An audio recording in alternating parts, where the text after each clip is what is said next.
She dumped me with, "We'll always be friends, though." I replied, "Absolutely." Weeks later, she found out friendship didn't include rent money, emotional support, or car repairs, especially once I started dating her roommate. The end of my 2-year relationship came on a Tuesday night. It wasn't a shouting match or a dramatic, tear-filled fight. It was quiet, condescending, and ended with the most insulting sentence a person can hear. "We'll always be friends, though." My now ex, Amber, had been acting distant for weeks. She's an artist, or at least that's what she calls herself. Mostly it means she works part-time at a coffee shop, spends the rest of her time talking about the novel she's going to write someday, and looks down on people like me who actually work for a living. I own a small business restoring classic cars. I work with my hands. To her and her pretentious art school friends, that made me simple. Reliable, but simple. A sturdy piece of furniture you keep in the living room but don't really think about. That night, she sat me down on the couch in our apartment, an apartment where my income covered about 80% of the expenses, and gave me the speech. She'd clearly been practicing it. It was full of vague nonsense about needing to nurture her creative soul and how she felt stifled by our relationship. The subtext was loud and clear. I, with my grease-stained hands and my practical, logical brain, was not exciting enough for her grand, artistic destiny. I didn't argue. I didn't try to change her mind. I'm a mechanic. When an engine is shot, you don't try to reason with it. You accept that it's broken and you either rebuild it or you scrap it. And this relationship was totaled. So I just sat there, listening, as she laid out the terms of her departure from my life. And then came the final, patronizing blow. She put her hand on my knee, her expression a perfect blend of pity and self-importance. "We'll always be friends, though, right?" she said, as if she were bestowing a great honor upon me. She expected me to be grateful. She expected me to nod along, happy to be kept in her orbit as a platonic, reliable resource. The ever-dependable Jake, always there to fix her car or help with the bills, but now without any of the messy expectations of a real relationship. In that moment, a switch flipped in my head. The hurt and disappointment I might have felt were instantly replaced by a cold, hard clarity. She wasn't breaking up with a partner. She was reclassifying an asset. I looked at her perfectly composed, sincere-looking face, and I gave her a slow, even smile. "Absolutely," I said. The relief that washed over her was visible. She had done it. She had her freedom, but she had managed to keep her safety net.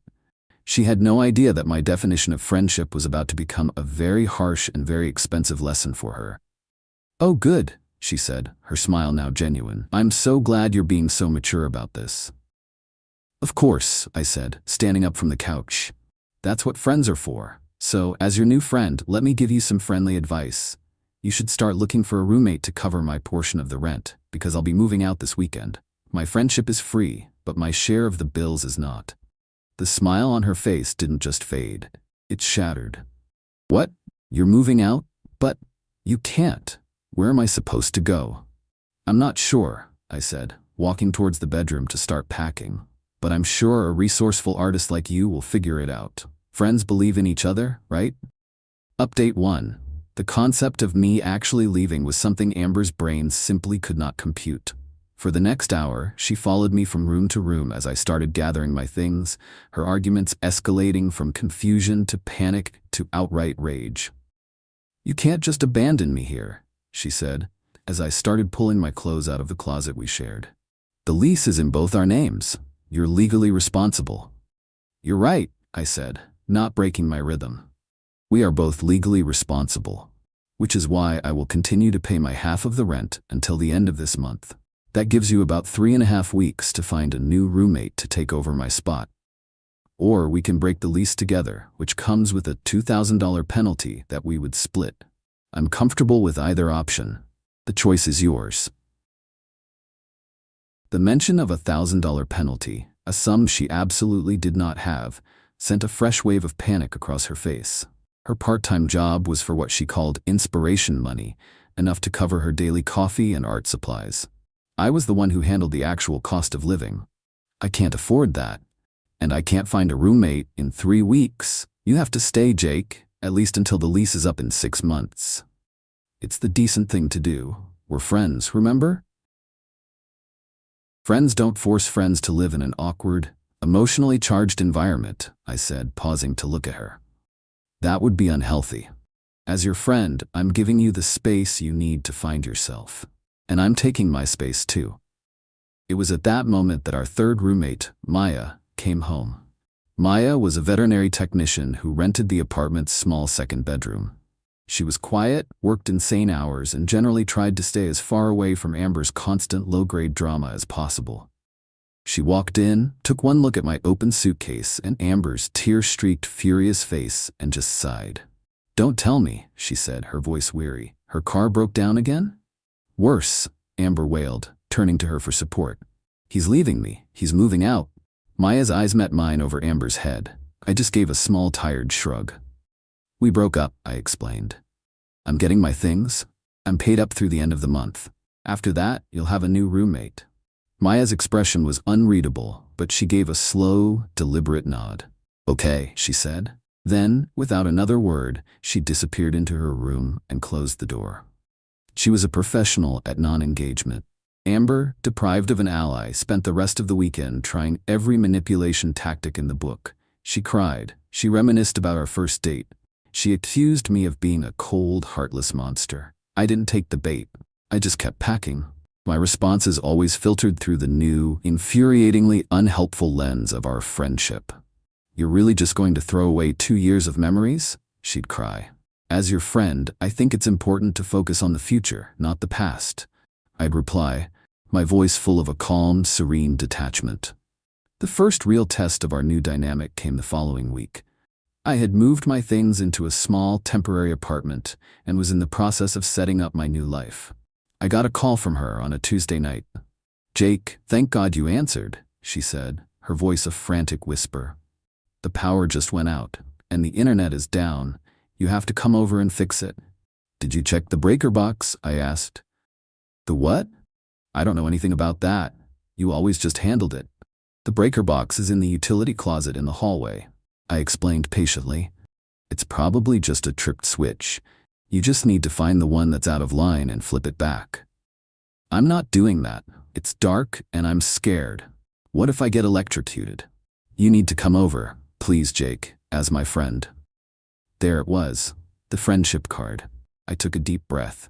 "Amber, as your friend, I'm concerned for your safety. But I'm 2 towns away. It would take me an hour to get there. The fastest solution is for you to call the emergency maintenance number for the apartment building. That's what it's for. They have someone on call 24/7. Their number is on the fridge." There was a moment of stunned silence on the other end of the line. She was so used to me being her personal on-call handyman that the idea of using a normal, conventional solution had never even occurred to her. "But they'll charge for that, won't they?" she asked, her voice small. "They might," I said. "But as your friend, I think your safety and comfort are worth it, don't you? You got this. Let me know how it goes." I hung up before she could argue. The calls and texts continued, of course. A few days later, it was about her car making a weird noise. I advised her to take it to a reputable mechanic. When she complained about the cost, I, as a friend, advised her to start a savings account for car repairs. Each problem she encountered, a problem I would have once solved without a second thought, was now met with a wall of calm, friendly, and utterly useless advice. I was her friend. And friends, I was teaching her, don't solve your problems for you. They just pat you on the back and wish you luck. Update 2. The slow-motion implosion of Amber's life continued for the next month, and I had a front-row seat thanks to my new, unlikely friendship with Maya. After I moved out, Maya and I started texting. It began as a sort of battlefield intel exchange. She'd give me a heads up when Amber was having a particularly spectacular meltdown, and I'd offer my sympathies. I learned that Amber's search for a roommate was a complete disaster. She wasn't looking for someone to split the rent. She was looking for a replacement me. The ad she posted was a laundry list of demands. The new roommate had to be clean, quiet, financially stable, and willing to help out with household tasks.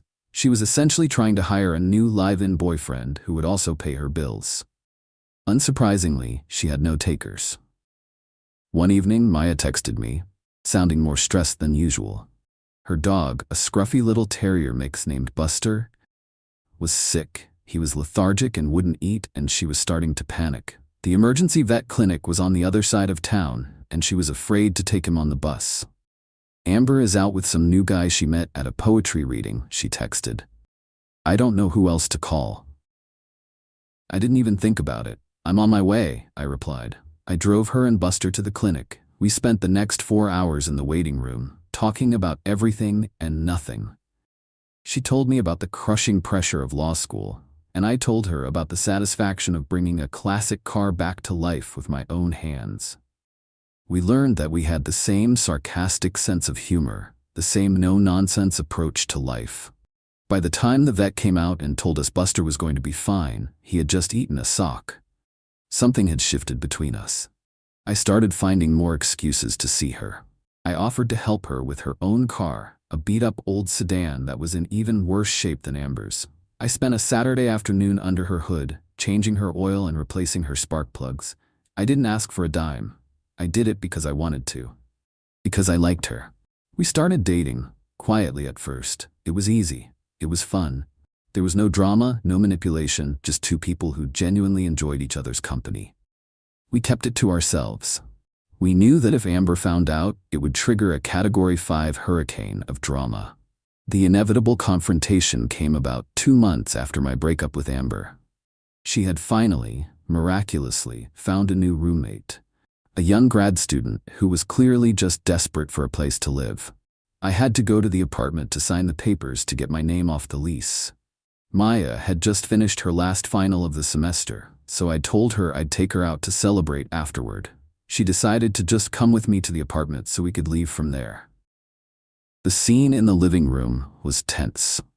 The building manager was there, along with the new roommate, who already looked like he was regretting his decision. Amber was being performatively cheerful, talking loudly about her new chapter and how everything happens for a reason. As I was signing the final document, releasing me from all future responsibility for the apartment, Maya, who was standing beside me, reached out and squeezed my hand. A small gesture of support, but to Amber, it was a declaration of war.